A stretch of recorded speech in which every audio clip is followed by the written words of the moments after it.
out about 10 lines of evidence for the empty tomb, so I couldn't possibly hope to summarize it all here. Let me just mention a couple of points.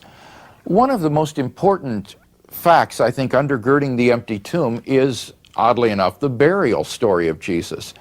If the burial story of Jesus is accurate, then that means that the site of Jesus' tomb was known to both Jew and Christian alike in Jerusalem. But if that is the case, then it seems to me that the inference that the tomb was found empty is very near at hand. For if the burial site of Jesus were known, then it would have been impossible for the disciples to believe in the resurrection of Jesus and proclaim this in Jerusalem when Jesus' corpse still lay in the tomb. If Christianity or the resurrection was preached in Jerusalem itself, as it was, the very city where Jesus was publicly executed, where his grave remained and was publicly known, the disciples could not possibly have believed that he was risen from the dead in the face of a closed tomb. And even if they had, scarcely anybody else would have believed in them if they proclaimed anything so silly. For a first century Jew, the idea that you could have a spiritual resurrection while the corpse still lay on the tomb was simply unknown. That is an invention of 20th century theology, not first century Judaism. And in any case, the Jewish authorities certainly could have made an end to the whole affair by simply pointing to the closed tomb of Jesus and said, look, that grave is occupied, he is not risen from the dead, and that would have been the end of it. And therefore, the accuracy of the burial story, I think, provides powerful grounds for affirming the historicity of the empty tomb account. And unfortunately, for those who wish to deny the empty tomb, the burial of Jesus is widely recognized to be one of the most historically credible facts that we have about the historical person, Jesus of Nazareth.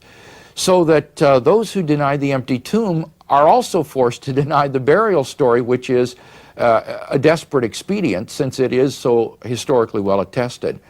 So that would just be one aspect. Another aspect of the empty tomb narrative itself, as it's found in the Gospel of Mark, is that this portion of the narrative was probably part of Mark's early source material that he used for describing the passion and the death of Jesus, the last week of Jesus' life and his crucifixion.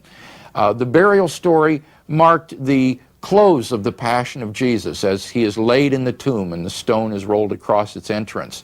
And the empty tomb story was probably part of that passion story because that story would not have been circulated without victory at its end. Without the empty tomb, the passion story is incomplete. Also, the empty tomb story is connected to the burial account by syntactical and linguistic ties. For example, the pronouns used in the empty tomb story have their antecedents in the burial story, so that it's really one smooth account. Now, when you remember that Mark is the earliest of our Gospels, that means that his source material was even older. And this passion narrative that included the empty tomb story could have gone back to within the AD 30s even. Remember, Jesus was crucified about AD 30. So that we're talking about a source that is extremely old and is therefore a valuable source of historical information. Also, the empty tomb story itself, thirdly, is extremely simple and lacks any signs of legendary development. I think the best way to appreciate this would be to compare it to accounts of the empty tomb that are found in apocryphal Gospels, that is, forgeries dating from the 2nd century, such as the so-called Gospel of Peter. In the Gospel of Peter, the narrative describes the resurrection of Jesus itself coming out of the tomb. The narrative proceeds by saying that during the night there is a loud voice that rings out from heaven, and then the stone across the entrance to the tomb rolls back by itself. Then 2 men are seen coming out of heaven and going into the tomb. Then 3 men come out of the tomb, 2 of them holding up the 3rd man. The heads of the 2 men stretch up to the clouds, but the head of the 3rd man overpasses the clouds. Then a cross comes out of the tomb, and a voice from heaven asks, "Hast thou preached to them that sleep?" And the cross answers, "Yea." Now, These are how real legends look. You see, they're colored by all sorts of theological and apologetical motifs. And these are noticeably lacking from the Mark and empty tomb account, which seems to be basically a straightforward report of what actually happened. If I might just mention a couple of other points that I think are significant. The empty tomb was probably discovered by women.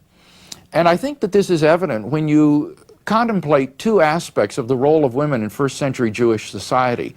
First of all, women occupied, quite frankly, a low rung on the Jewish social ladder. They were second-class citizens in first century Palestine. This is evident from such Jewish rabbinical sayings as the following: "Sooner let the words of the law be burnt than delivered to women." Or again, "Woe to him whose children are female, but blessings on him whose children are male." Women were not as highly regarded as males in that society. Secondly, the witness of women was regarded as so worthless that they were not even allowed to serve as witnesses in a legal court of law. If a man were seen committing a crime by a group of women, he could not be convicted on the basis of their testimony because their witness was thought to be so unreliable that it wouldn't even be admitted into court. Now, in light of those two facts, how remarkable must it be that the empty tomb story describes the discovery of the empty tomb by women? The fact that it is women rather than men who discover Jesus' tomb empty suggests that this is a historically credible account. Any later legend would have certainly made the male disciples to discover the empty tomb, Peter and John, for example. The fact that it is women that discovered the empty tomb, women whose witness was worthless and counted for nothing, is best explained by the fact that, like it or not, they were the ones who found the empty tomb, and the Gospels faithfully record this fact. One final piece of evidence that might be mentioned would be the fact that the earliest Jewish polemic or anti-Christian propaganda itself presupposes the empty tomb. The earliest Jewish polemic that was launched against the Christian proclamation, "He is risen from the dead," was to state that the disciples came by night and stole away his body. And then the Christians responded to that there was a guard at the tomb and they would have prevented the theft and so on and so forth. Now, the interesting thing in this dispute is not the historicity of the presence of the guard. Rather, the interesting thing is what the Jewish polemic was saying in response to the Christian proclamation, "He is risen from the dead." Were they saying, these men are drunk with new wine, or his tomb is still out there on the hillside? No, they were saying the disciples came and stole away his body. Now think about that for a minute. What that implies is that the body was missing. The earliest Jewish polemic was itself an attempt to explain away the empty tomb.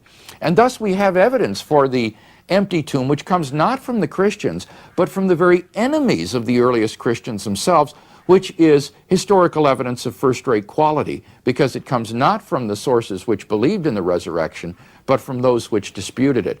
So on the basis of reasons like this, and many others, the majority of New Testament critics today affirm the historicity of the empty tomb story.